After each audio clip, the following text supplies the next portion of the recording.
हम संकटों से घिरते चले जा रहे हैं। पाकिस्तान अपनी हरकतों को छोड़ नहीं रहा है।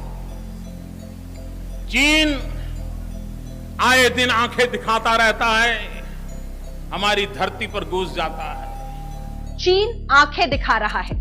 चीन लद्दाख में सरहद पार करके बैठा है। चीन हमारी सरहद में 19 किलोमीटर तक घुस आया है। सबके मन में सवाल कि क्यों हाथ पर हाथ धरे बैठी है सरकार। ये सवाल उठाना कि चीनी सेना हमारे जमीन पर आ गई और हम सोते रहे, ये सरकार पर सवाल नहीं होता है, ये सेना पर ही सवाल होता है, क्योंकि पेट्रोलिंग की ड्यूटी सरकार की नहीं होती है, सेना की होती है। क्या ये सब सेना की कमजोरी के कारण हो रहा है? ये पड़ोसी देश हमें परेशान कर रहे हैं, ये सेना की कमजोरी के कारण, सेना की कमजोरी के कारण।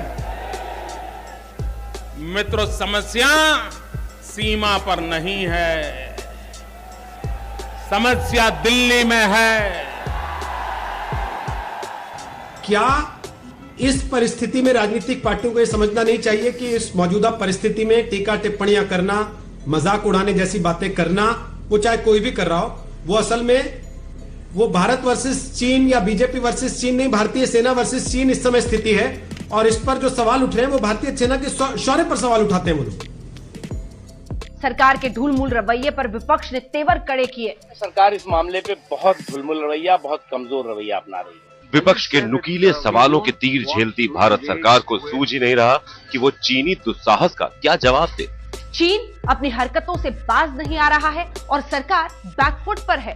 राहुल गांधी कह रहे थे प्रधानमंत्री को कि सामने आइए, डरिए मत, हम सब आपके साथ हैं, ललकार रहे थे।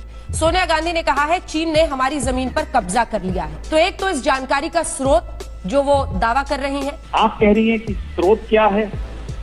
हमारा आपका स्रोत तो वही है जो रिटायर्ड जनरल्स हैं, जो एक्सपर्ट्स हैं, जो उस इलाके को समझते हैं, जो स्ट्रेटेजिक एक्सपर्ट्स हैं, जो बार बार 1 महीने से नहीं 2 महीने से लगातार आगाह कर रहे थे। वो आगाह करते रहे, सरकारों को भी, विपक्ष को भी आगाह करते रहे, भाई आवाज उठाइए, हमारी जमीन पर कब्जा हो रहा है।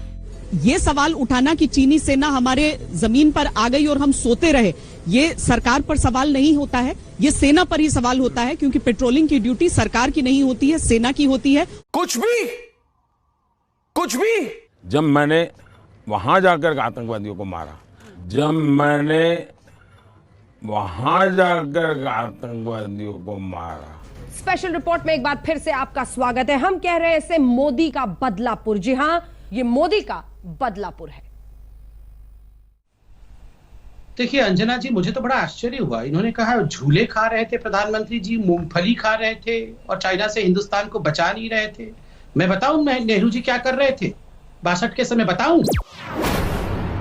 और इतना भी कहने के लिए ये लोग हमें चिढ़ाते हैं।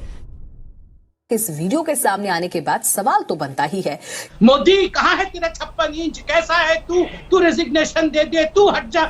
ठीक है। ये मीडिया देश का बहुत बड़ा अन्याय कर रहा है। ये मीडिया का भी दायित्व है कि सुरक्षा के संबंध में देश को जागरूक करना चाहिए।